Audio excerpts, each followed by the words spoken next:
So basically when I come in through the front door, I go downstairs to the Visitors Welcome Center. Hey, how's it going? And I check in on which kids are here because often the kids I'm working with, a lot of times they're not in attendance all year round. Just want to check in to see if a few kids are here today.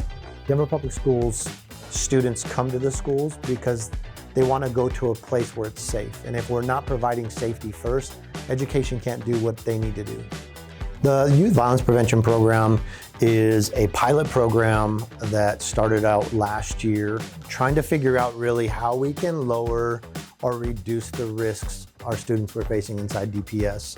And then I come upstairs to talk to campus security and find out if there's any emergent needs or anything that's been going on in the school, maybe in the last day or so, that I need to be aware of. From there, I'll be walking in the hallways. I may see a teacher or a dean that is a trusted adult of one of the kids I work with. But I'm guessing she had to for the court. She had to have a place for her to be. And it was a whole big family situation, like a lot of kids. It's easy to see that there is a need around youth violence prevention. Since the early 20s and late teens, it was identified by the city and community that violent behavior of youth, we're talking anywhere from like 10 years old to 24 years old, was an issue, was on the rise, was related to lots of different things that were going on in the city. And so the idea of making a difference and being effective around reducing youth violence means we have to come at it from a lot of different places because it's not a simple thing.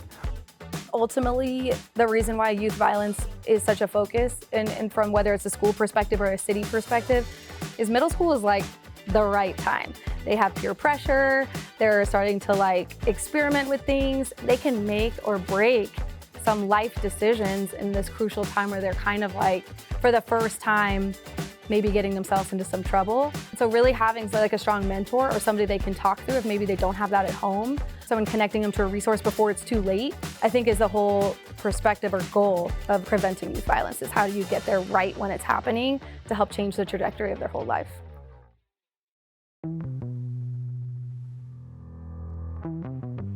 Students really love volleyball or basketball or just coloring. And then I'm just checking in how's caregivers, how's family situation, are you good on food, clothes, those kinds of things.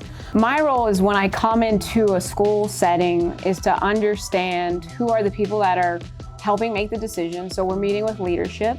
So my role is to find out what's going on in the school, and then they may also have a select group of students that also might be struggling in different ways. And so we're meeting with the leadership to find out who those students are, and then meeting with the students and then the families to help support that student and the family. She is just flooding us with all of these different resources that can be honestly really hard to find, whether it's whole school community impact that way, or whether it's her narrowed approach of a one-on-one student. Either way, she's making an impact of getting them exactly what they need when they need it, and that's not always something in a school we're able to do. So last week when we were talking about how to process flyers and programs, started talking to Dino about his vision for bringing in uniforms for everybody, so everyone has some late gear, and this sense of belonging. How we can complement, that's really what our focus is. We want to be complementary. We're not trying to come in and tell a staff member, this is the approach that you need to have, or this is how you need to deal with students.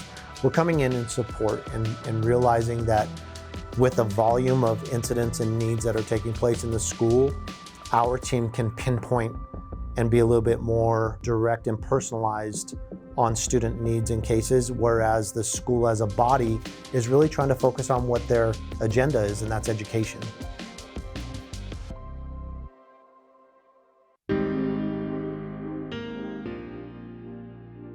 I think what folks really need to be aware of is that violence is a behavior. And behaviors don't come out of nowhere. Like any other behavior, it's driven by various forces.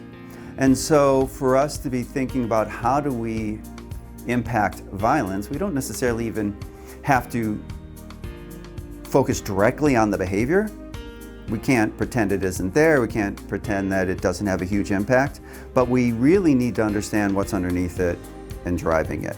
And so this program is really about that. We don't need to be fearful about addressing violence because what we're addressing are just basic needs that every human being has.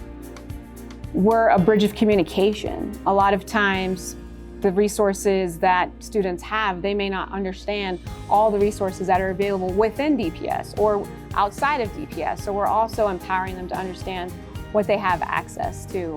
And even the school themselves may not understand the resources that are outside of them. So we're also giving them communication about what's happening.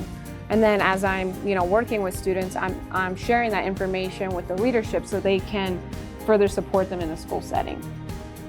We're providing layers of safety nets because every student matters and every student's needs matter. And if we're allowing students to fall through the cracks, that's where we end up seeing some of those students that escalate into higher levels of violent crime, or they drop the dropout rate. When people see that you care, you have a feeling of connection, you have a feeling of ownership. We're already seeing great results from the pilot program. We're seeing the youth resiliency liaisons connecting with youth and their families, creating trust and relationships, identifying what's really underneath the behaviors, and then providing services and supports.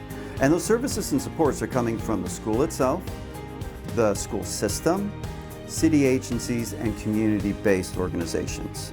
And so we're hoping that not only is it addressing the issues of the youth, but really generalizing to the entire family who are living within the communities.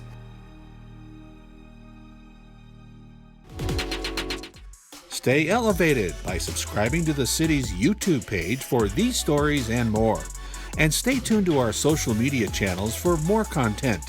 Don't miss our new episodes of Elevating Denver, premiering each month. Thanks for watching, Denver.